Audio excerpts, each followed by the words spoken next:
Absolutely sensational.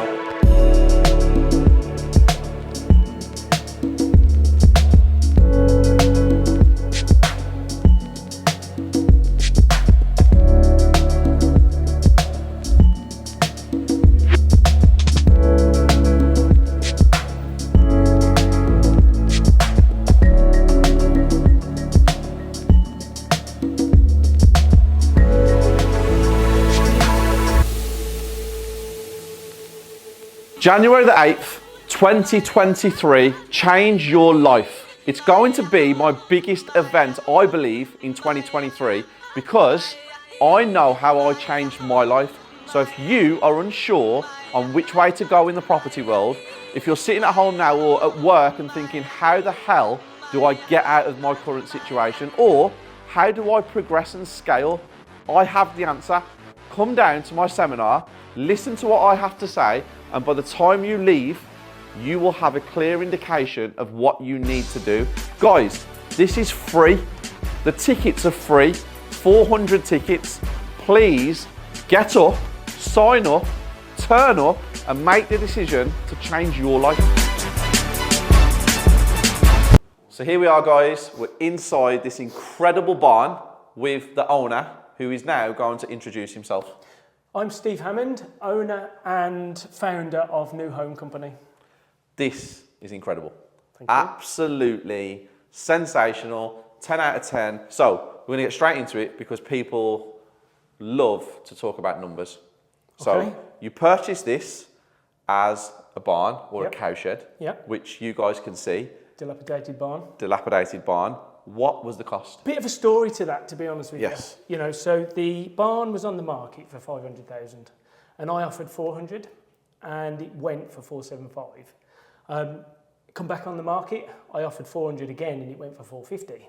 And then it come back on again, I think, went for about 420, I think. And then I was at an event and I met this couple, and this couple had just bought a barn and they were looking for a builder to work with. And so I had a chat with them. And guess what? It turned out to be this barn. Okay. And they'd got it for 402,000. And I was like, no way. I'd offered so many times at 4. Through a series of conversations with them, I realised that it probably wasn't going to be for them. So I gave them a little bit of money and they left me with the barn and I took over ownership of it. I took over the deal, if you like. Yes. And it was about then that COVID hit. The first lockdown. So during that period, I lost my investor.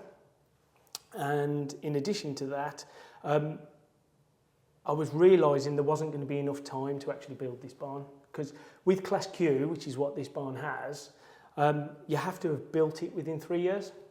And there was probably only going to be about 6 or 7 months left to build it, which wasn't going to be enough. Yep. So I went back to the owner. Bearing in mind I took on the deal at this stage, I went back to the owner and said, well, you've got 3 choices. I'll stick with my 402 offer if you get planning again. I'll do a joint venture with you, or I'll take it off your hands as it is now without enough time to do planning for 350. And they just said, Steve, do you know what? Just 350. Go for 350, just take Wow. it. So I got it from 500 down to 350, which I think is a pretty good deal. And interestingly, this is a lesson in everything to do with development. I was telling my accountant that I'd lost my investor, and my accountant said to me, Steve, I'll invest. I've worked with you for 12 years. I know you well enough, you know. I know how you deal when you've got problems. I'll invest. And so the lessons for me really, you know, is tell everybody what you do, take every opportunity to try and get a better deal, and persevere.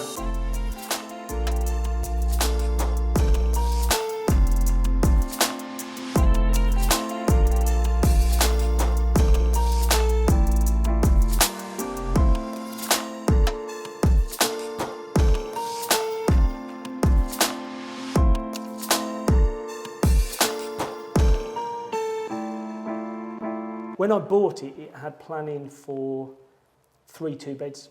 Now, I didn't like that idea because I always like to put myself into the shoes of the person who might buy it, because then I can design it to make it look and feel like that.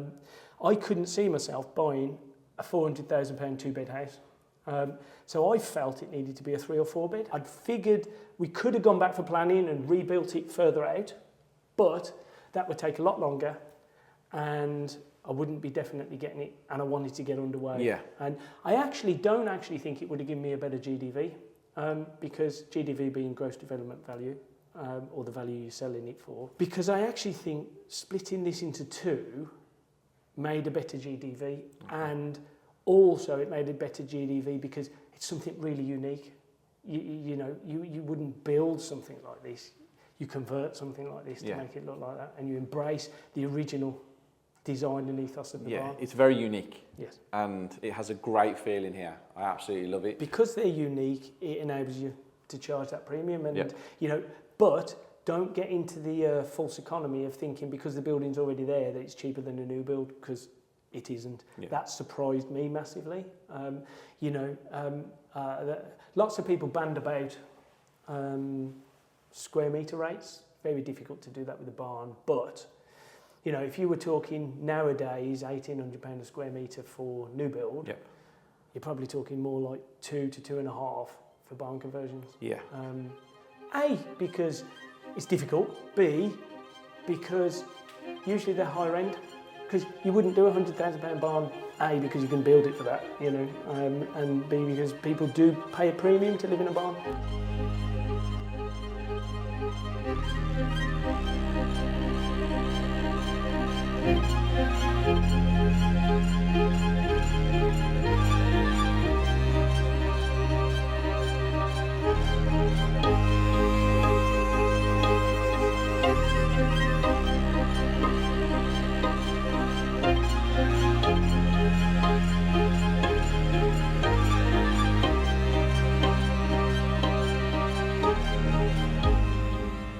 We've created a unique product that is environmentally friendly and has a lot of bells and whistles, if you want to call them bells and whistles. Has the wow factor. Has the wow factor, perfect. Yeah, it has the wow factor that has enabled us to smash through the ceiling for the area.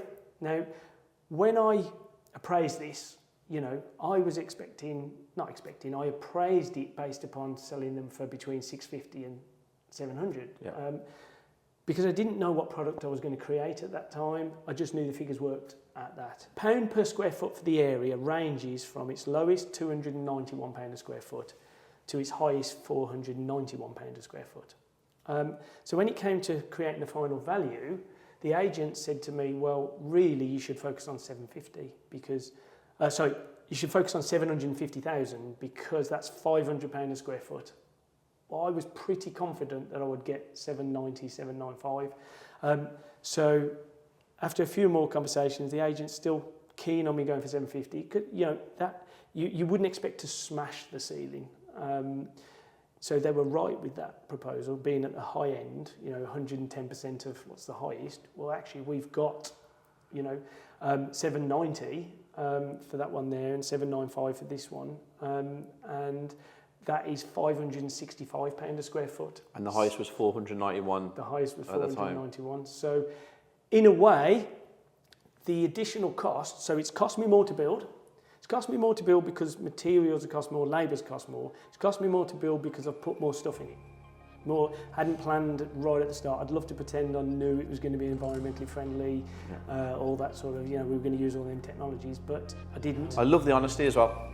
I like the way that you say, I didn't know I was going to do that, but I've done it, and this is where we're standing in now, and it's absolutely incredible. So right now, guys, I'm going to take you on a little tour of some more of the rooms in the house.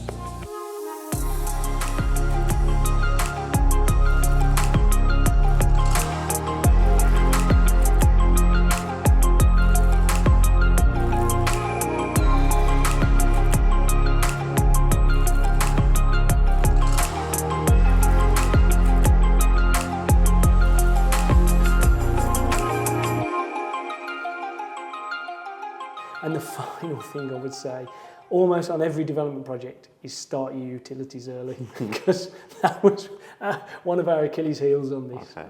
Held you up massively? It did, yeah. Yeah, we were supposed to be done by June. They didn't get installed till September. So we finished without water. Wow. So when we turned water on, we were like, Please. Yeah, please. We had tested it, to be fair. I had temporarily. It's still the thought process, though, isn't it? When you're lying in bed the night before, going, "Oh my God, the water's going to be turned on tomorrow. Please." Yeah. So my biggest advice is, and we started them a year and a half ago. It's taken us that long. Okay. So it's not an easy process. There you have it, guys. Some absolutely unbelievable knowledge that you guys need to take on board if you're looking at doing something like this. But yeah, thank you very much for inviting us down. Okay, cheers. Massively appreciate it.